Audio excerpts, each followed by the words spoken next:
As the son and his wife arrived, their tense expressions were palpable and their smiles strained. "Hi, Mom. Hi, Dad. Long time no see. Nice to meet you, George. And congratulations on your 24th wedding anniversary," they greeted, their voices tight with nerves. "I am Catherine. I am resilient, and I endured years of abuse but found strength in protecting my son. Welcome. I'm so glad you both could come and celebrate with us today," I responded cheerfully, trying to ease their tension. "Today I've gone all out preparing the meals since you both came all this way. Dad cooked, but I'm not used to it, so I'm not done with the preparations yet." While Bobby sat down, accepting George's kindness despite his puzzled expression, Grace headed to the kitchen where George was. As I wiped the table, I felt the lively atmosphere that comes with family being together. "Well, the food's ready now. Shall we toast?" I suggested with the biggest smile yet. George offered me a glass as he spoke. "I want Catherine, who has had it the toughest, to lead the toast." Touched by George's kindness, I took the glass with a pounding heart. I slowly raised my glass and took a deep breath. "May this happiness last for—" Mid-sentence, Grace suddenly grabbed my hand forcefully and ran towards the entrance. "Run now!" she exclaimed urgently. Confused, I had no choice but to follow her due to her desperate strength. After we had left the house and walked for a while, we entered a cafe that came into view. Struggling to keep up with Grace, I finally stopped and caught my breath, relieved. "I'm sorry for the suddenness, but this was the only way," Grace said, shaking and turning pale as she explained the situation. "George, congratulations on your long teaching career," I addressed my husband George, who is 5 years my senior, with words of appreciation. Having served as a high school teacher for over 30 years, George retired this spring. "Yeah, as usual," George responded indifferently, relieved that he had replied. Suddenly, a dusty old photograph on the desk in my room caught my eye. It was a cherished shot from our wedding, both of us looking radiant. I couldn't help but sigh. If only we could go back to those days. Back then, George was kind. He would express his gratitude and appreciation daily, eagerly ate the meals I cooked, always accompanied me on shopping trips, carried the small bags, and made sure to check on my well-being. However, as our marriage progressed, he gradually began to comment on my household chores. At first, it was minor things like making the omelet sweeter or vacuuming daily, things he never mentioned in our early days. I was puzzled but pleased to think that George was finally opening up, and I happily complied. However, as time passed, his criticisms increased. When our son Bobby started elementary school, any slight displeasure would lead to harsh reprimands, and George was just as strict with Bobby. "If you have time to play, study, you're a boy, don't cry no matter what happens," he demanded. High academic performance from Bobby, who was still in elementary school, would scold him severely if he wasn't at the top of his class. This invisible violence gradually took its toll on us. George continued his reprimands, remaining mostly indifferent to household matters. When Bobby reached middle school, George's violence was no longer just verbal. "Why can't you score better?" Bobby had made just one mistake in a 5-subject test. Without trying to hide his anger, George furiously tore up the test papers on the desk. "Being at the top of the class is quite impressive, isn't it? It has to be perfect. Why did you only get this one wrong?" Hesitantly, I wanted to acknowledge Bobby's hard work and spoke up. "Everyone makes mistakes. It's because you coddle him like that. I've been embarrassed because of you." George raised his voice and finally raised his hand to me. All I could do was endure until George calmed down. I'm so sorry," I kept apologizing, telling myself it was just until George calmed down. If this appeased George, he wouldn't lash out at Bobby. To protect Bobby, I gritted my teeth over and over. Even when Bobby became a high school student, George didn't change. "What are you doing? Aren't you upset Bobby lost today?" After Bobby, who had joined the soccer team, lost a game, I was berated. It was Bobby's first game, and he was picked as a freshman. That, in itself, was wonderful. "Don't you get the point of being on the team if you lose like that?" George slapped my left cheek hard. Holding my stinging cheek, I desperately tried to prevent George's anger from turning toward Bobby. The other team was the top national contender, and Bobby managed to score 2 goals against them. If he can score 2, he could have scored 3. Then he slapped my right cheek hard. "Tell him I won't tolerate another disgraceful performance next time." George seemed satisfied after hitting both my cheeks and left with a parting shot. I will not let him lay a hand on Bobby. While cooling my cheeks with ice, I kept reassuring myself. Every time Bobby's grades or test results came out, George would become violent toward me. "Mom, your face!" Bobby came running to me, about to cry. "It'll heal quickly. Don't worry, Bobby." I tried to force a smile, but my swollen cheeks wouldn't cooperate. "It's my fault, isn't it?" "No, it's not, Bobby. You've done nothing wrong. If only I had better grades." "Please, Mom, stop covering for me." His plea pained my heart. Protecting their child is a parent's job, but I don't want to see you hurt anymore because of me. Clutching his fists, Bobby strained to speak. "If Dad ever hits you and you end up all bruised, I won't be able to handle high school." That might be true, but life is only once. I want Bobby to fully enjoy his youth in high school. I gently touched Bobby's shoulder and tried to explain. "Mom, your life is only once too. I'm fine. Besides, Dad's attitude is just for now. He'll surely return to the kind father he once was." I smiled gently as I looked into his eyes. "I'll try even harder not to cause any trouble." Sensing my unyielding stance, Bobby spoke weakly. "Just enjoy being yourself, Bobby. Leave Dad to me, please." He looked me in the eyes and nodded firmly. Then Bobby enjoyed his high school life and quickly became a college applicant. Bobby seemed to be choosing his college based on its proximity to home and worried about me. "Don't worry about Dad, but what about you?" "I'll stay here and live with Dad." Bobby looked at the marks on my arm with a face like he had swallowed a bitter bug. "Really? Must you?" "Yes, and you know I'm not strong, right? Too much change might be too much for me." I had always tended to get sick when traveling. "Okay," reluctantly Bobby conceded.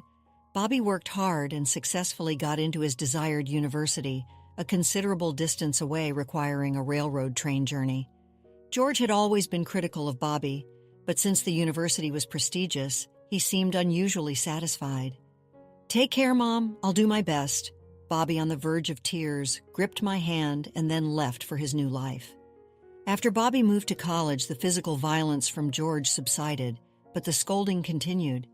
"Catching a cold again? Are you faking it? Don't roam around in front of me dressed so sloppily."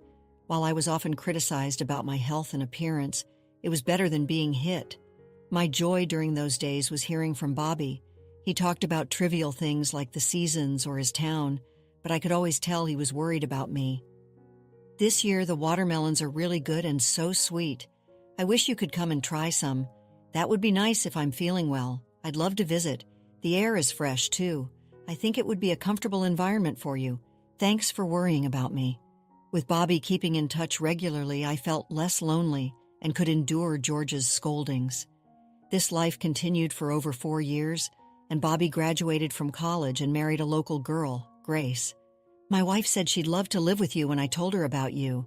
That was a typical message from Bobby. Grace, now Bobby's wife, was an alive and cheerful woman, as I had often heard. "I wouldn't want to intrude on your newlywed life, so I'll just gratefully accept the food." After replying to Bobby, I quietly exhaled. I still couldn't let go of the faint hope that one day George would return to being the kind husband he once was, so I had no intention of going to live with Bobby. "It's okay, it'll surely be okay," I muttered like a mantra, enduring George's scolding. "Hey, where did you put my socks?" My mantra did not work, and George's harsh words fell on me relentlessly every day. "The socks are right there, not these. Today is important. Do you think I can go out in these wrinkled socks?" George complained about socks that had only been used 2 or 3 times.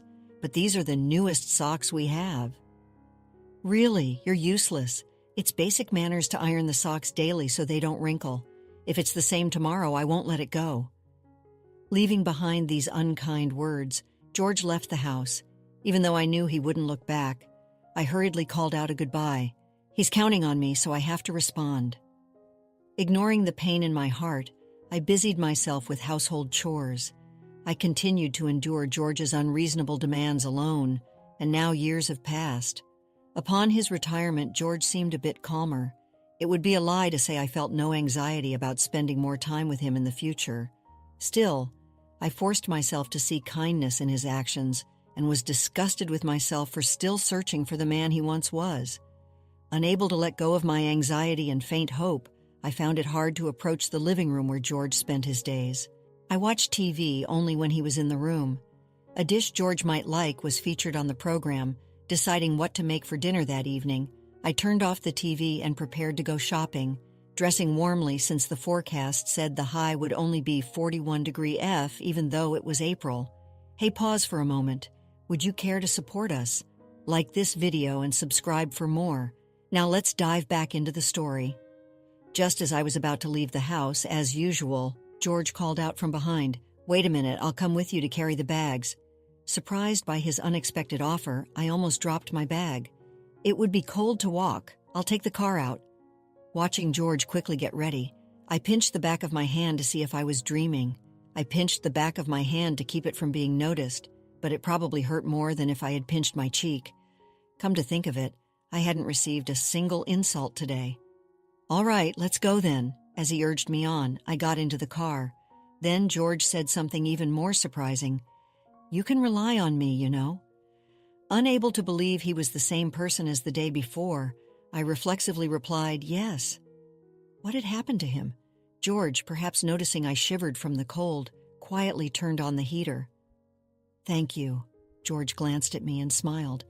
It had been decades since I last saw George smile. It had been so long that I was shocked and instinctively looked away. 5 minutes into the car ride, George spoke again. "I'm sorry, I've been under a lot of stress from work and I've been taking it out at home." I see.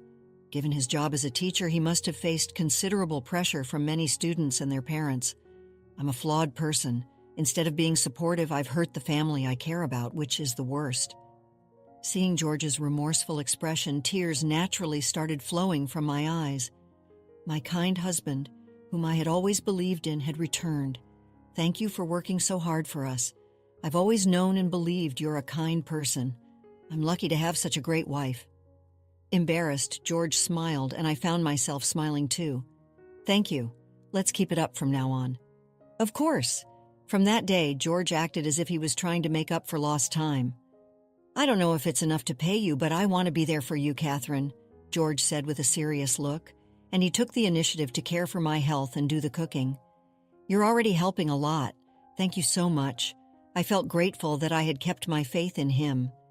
As the seasons changed, it was around the time when the osmanthus fragranced the air again. This year, Bobby and his wife, Grace, had planned to come over to celebrate our silver wedding anniversary. I wonder if it's okay for Grace to meet Dad. Up until just before their visit, Bobby was worried about George's behavior. It's fine. He doesn't say harsh things to me anymore, and he's very kind, really. Although I had visited Bobby and Grace by myself before, this was the first time they would come to our house. If you're that worried, I'll talk to Dad. With that, Bobby would feel differently after hearing George's words. Hello, is that Bobby? I handed the phone to George, who exchanged greetings, albeit awkwardly. Bobby, I'm sorry.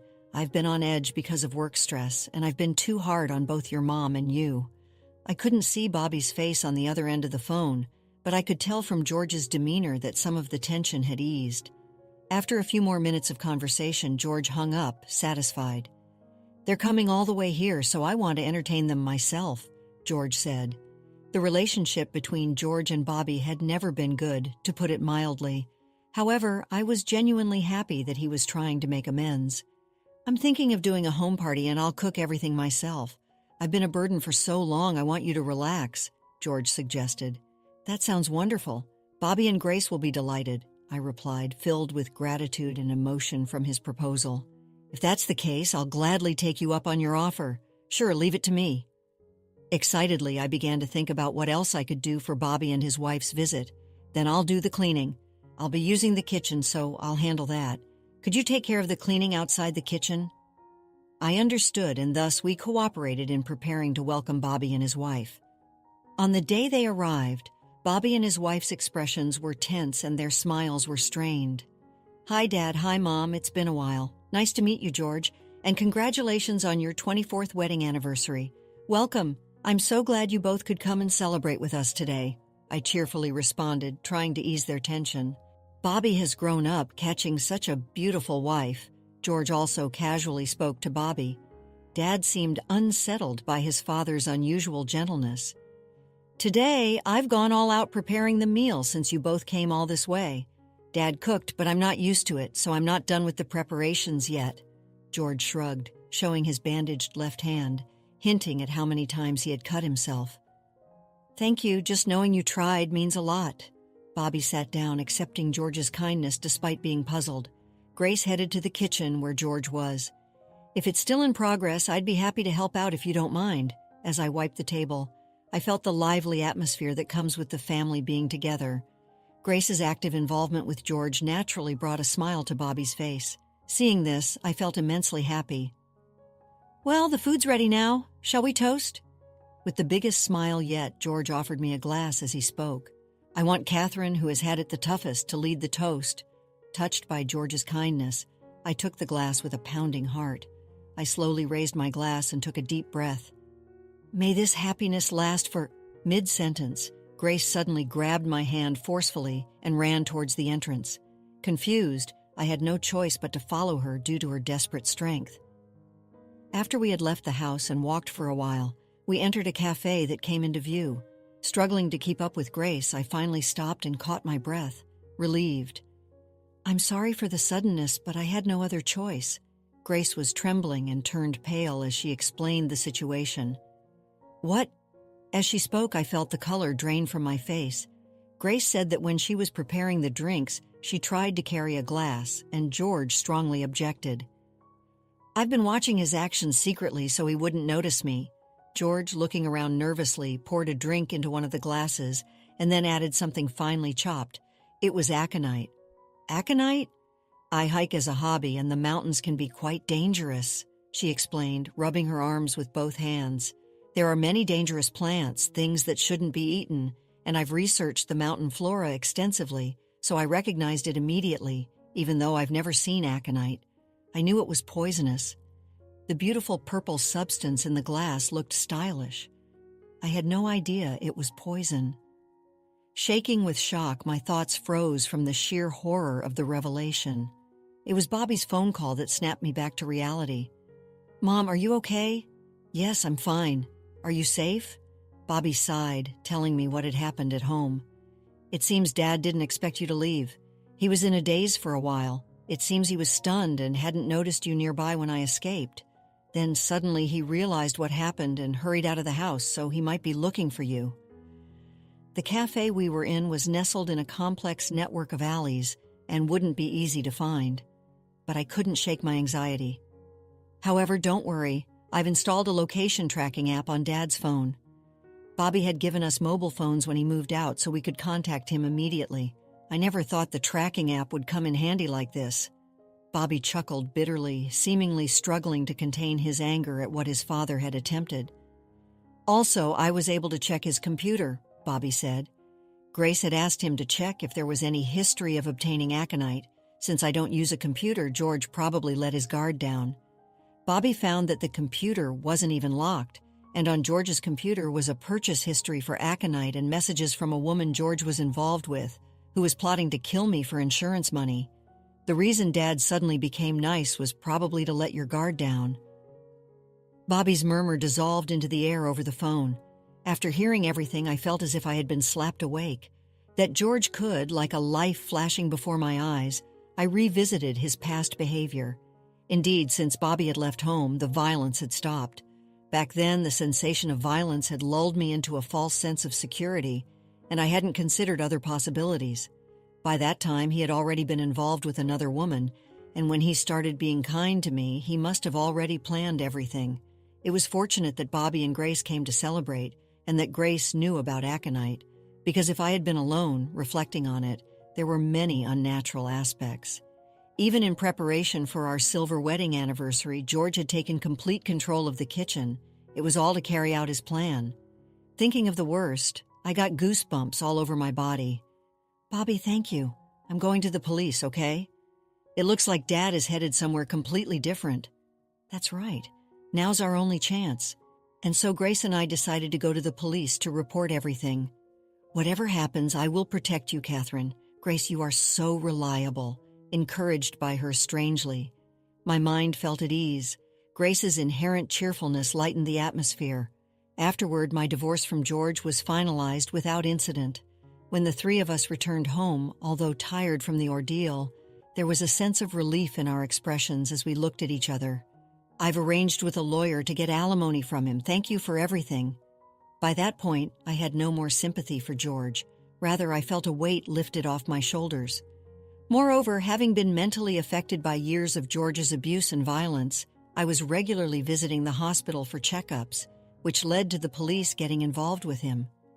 With Bobby's help, we quickly located George, and the alimony was paid out of his pension. "I'm really in your debt. It seems his mistress got what she deserved too." The woman who had conspired with George was quickly apprehended thanks to the information found on his computer. "It looks like I can live without fear now." My heart was shredded by the betrayal of George, who had supported me for so many years. Yet, trying not to worry them, I forced a smile. Catherine, if you're okay with it, would you like to live with us?" "That's a kind offer, but I'll be fine on my own. If my frail health were to cause trouble for Grace, I wouldn't want to burden her." The last thing I wanted was to be a burden on my son and his wife. "We want to protect Catherine, who once selflessly protected Bobby," Grace said and then hugged me tightly.